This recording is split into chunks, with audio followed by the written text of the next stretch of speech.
한비자는 전국시대의 철학자로 본명은 한비입니다. 전국시대 말기 한나라 왕족 출신인데요. 법치주의를 주장했으며 법가를 집대성한 철학자로 널리 알려져 있습니다. 보통이라면 본명의 한을 따서 한자라고 해야겠지만 후에 당의 유가 사상가 한유를 한자라 부르게 되면서 법가 사상가인 한비의 우선순위가 낮기 때문에 한비 쪽을 이름 전체를 넣어서 한비자라고 부르게 된 것입니다. 한비자는 당시의 사상가들과는 다르게 세상의 진보와 발전을 주장하며 혁신적인 사상을 가지고 있었습니다. 그는 새로운 시대가 찾아올 때마다 새로운 변화를 추구해야 한다고 주장하였으며 옛 성인들에게 가탁해 주장을 수립하는 것과는 달리 현대적인 사고를 가지고 있었습니다. 한비자의 사상은 고대 중국의 농업 중심 사회에서의 상업의 역할과 제약을 고려하는 시대적인 상황을 고려해야 한다는 점도 강조합니다. 혁신적인 사고의 철학자, 한비자의 명언, 지금부터 시작합니다. 삼류 리더는 자신의 능력을 쓰고, 이류 리더는 남의 힘을 사용하고, 일류 리더는 남의 지혜를 사용하고 타인의 능력을 이끌어낸다. 보이는 것이 다가 아니다. 전체적인 맥락을 살펴라. 나무보다 숲을 보라. 겹보다는 속을 보라. 태산에 걸려 넘어지는 사람은 없다. 넘어지게 하는 것은 작은 흙무더기이다. 뜻을 이루기 어려운 것은 남을 이기는 데 있지 않고 스스로를 이기는 데 있다. 사람은 산에서 비틀거리지 않고 개 구멍에 비틀거린다. 사소한 말 한마디를 할 때에도 서로에게 상처가 되지 않도록 배려하는 마음이 필요하다. 법을 잘 비키는 사람은 반드시 강하고 굳세며 또한 바르다. 교묘하게 속이는 것보다는 차라리 옹졸하더라도 성실한 것이 좋다. 아무리 훌륭한 거짓도 보잘것없는 진실보다는 못하다. 백보 앞은 보면서 자기 눈썹은 보지 못한다. 위대한 지식은 어린아이들도 알지만 80세 노인도 실행하기 어렵다. 하늘을 섬길 줄 아는 자는 귀, 눈, 코, 입의 욕망을 절제해서 비운다. 이렇게 하게 되면 자연히 화기가 들어와 건강하게 된다. 향기로운 맛깔스런 산의 진미는 비록 입맛에는 맞지만 건강에는 해롭다. 체득한 것이 아니라면 자신의 덕이 될 수가 없다. 귀로 들은 지식만으로 덕을 소유했다고 할 수 없는 것이다. 임금된 자는 자신의 취향을 드러내서는 안 된다. 아랫사람들이 여기에 영합하기 때문이다.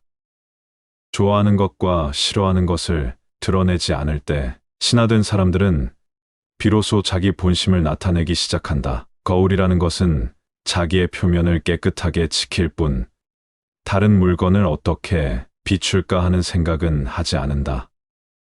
거울은 아름다운 것이나 누추한 것을 그대로 비춘다. 사람도 이와 같이 마음을 비우고 외모를 대해야 한다. 물은 그릇의 모양을 따르고 사람은 주변인 가족, 친구 등의 환경 습성, 선악, 성향에 따른다.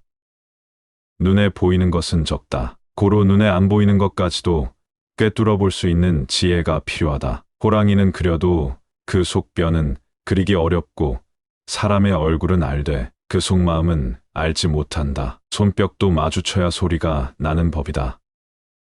모든 일이란 서로 상응하지 않으면 이루어지지 않는다. 정치도 민의에 따라서 행할 때 효과를 내는 것이다. 일은 신중히 결단하고 은밀히 행해야 성공한다. 말은 누설되면 반드시 실패한다. 개미 구멍 때문에 둑이 무너진다. 멀리서 서로 사귀어 돕는 나라는 믿고 가까운 이웃 나라는 소홀히 하며 강력한 나라의 도움에 의지하여 위협하고 있는 나라를 업신여기면 망할 것이다. 싸움터에서 속임수도 꺼리지 않는다. 달리는 수레에 공자가 탄 일이 없었고 엎어진 배 아래에서 배기를 보았다는 말은 들은 적이 없다. 무릇 군자란 위험한 곳에 가지 않는 법니다. 자기의 욕심을 따르는 것보다 더 큰 화는 없다. 타인의 허물을 말하는 것보다 더 큰 악은 없다. 바른 말은 귀에 거슬린다. 아는 것은 어렵지 않다. 아는 것을 시에 적절하게 실천하는 것이 어렵다. 한 번에 한 가지씩만 일을 하라. 진실은 반드시 증명된다. 얼굴을 조각할 때에는 처음에 코는 되도록 크게, 눈은 되도록 작게 다듬어야 한다. 넓은 바다는 지금 시냇물도 버리지 않았기 때문에 두토록 넉넉해진 것이다.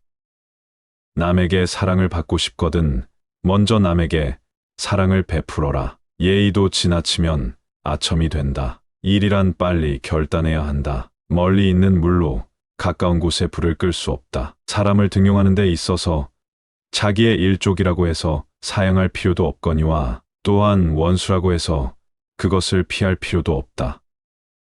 모두 적재적소에 발탁해서 써야 한다. 영구히 강한 나라도 없고 영구히 약한 나라도 없다. 나라의 강하고 약한 것은 경영 여하에 달려 있다. 공과 사의 구분을 분명히 하고 법제를 밝혀서 사사로운 은의를 버린다. 이것이 밝은 군주의 길이고 올바른 정치를 위한 길이다. 아래 사람은 전체의 이익을 위해 자신의 모든 것을 희생하는 일이 없고 윗사람은 아랫사람의 이익을 위해 전체를 희생하는 일이 없다. 아침이 되면 닭이 울고 고양이는 쥐를 잡듯 부하 한 사람 한 사람에게 그들의 능력을 발휘시키면 위에 서 있는 자는 사사로이 손을 쓸 필요가 없다. 위에 서 있는 자가 리더십을 발휘하면 일은 원활하게 돌아간다.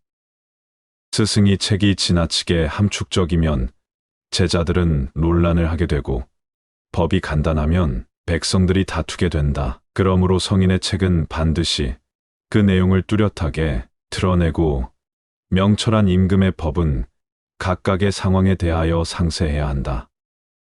상벌의 공정성을 잃은 지도자는 마치 발톱과 이빨을 잃은 호랑이와 같다. 호랑이가 개를 굴복시킬 수 있는 것은 날카로운 발톱과 이빨이 있기 때문이다. 상대의 지부를 건드리면 결코 그를 설득할 수 없다.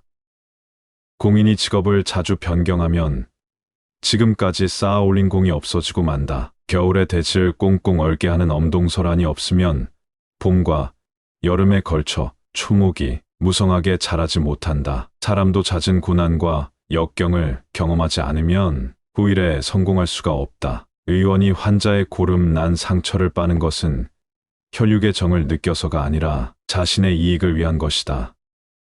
술의 제조 자는 많은 사람들이 부자가 되기를 바라도 장이 사는 많은 사람이 죽기를 바란다. 정치를 위한 세 가지 도가 있다. 첫째는 이익이요. 둘째는 힘이요. 셋째는 명분이다. 이익은 민심을 얻는 근본이고 힘은 법령을 시행할 추진력이 되고 명분이란 모두가 따라야 할 근거가 된다. 주군을 설득할 때 유의해야 할 원칙은 첫 번째 상대가 무엇을 원하는지 알아야 설득할 수 있다. 두 번째 신임을 얻은 뒤에 자신의 생각을 밝혀야 한다. 세 번째 주제넘게 참견하는 것을 좋아할 사람은 없다. 네 번째 인간은 신임하는 사람의 말은 쉽게 수용한다. 다섯 번째 기분을 헤아린 뒤에 설득하라. 한비자의 관심법.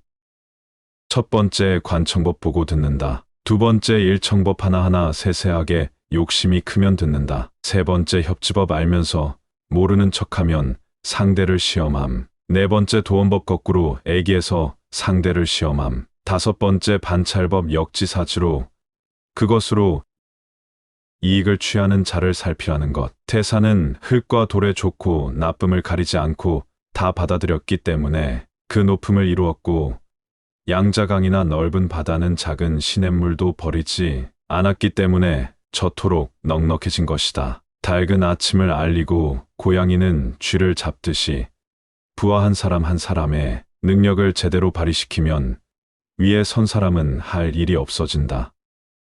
위에 선 사람이 능력을 발휘하면 오히려 일은 제대로 되지 않는다. 욕심이 크면 그 욕심을 채우기 위한 걱정이 생긴다. 걱정이 심하면 병이 되며 병이 나면 정신이 흐려진다. 또한 정신이 흐려지면 생각이 옳지 못해 경거망동을 일삼게 된다. 경거망동은 화근을 불러일으키고 화근은 병을 깊게 만들어 위와 장을 상하게 한다. 결국 욕심 때문에 육체도 정신도 성하지 못하게 되는 것이다. 지혜로운 선비는 반드시 멀리 내다볼 줄 알며 분명하게 관찰한다. 밝게 살피지 않으면 사리사욕으로 인한 행위를 파악하지 못한다. 큰 나라 근심은 대신에 권력이 지나치게 큰 데 있고, 작은 나라의 근심은 근신이 너무 신뢰를 받는 데 있다. 이익이 있는 곳에는 백성이 모여들고, 명예가 있는 곳에는 선비들이 목숨을 걸고 덤벼든다. 사람이 욕심을 가지면 생각이 흐트러지고, 생각이 흐트러지면 욕심이 불붙고, 욕심이 불붙으면 사악한 마음이 강해지고, 사악한 마음이 강해지면 이를 경솔히 하게 되며, 이를 경솔히 하면 화가 뒤따른다.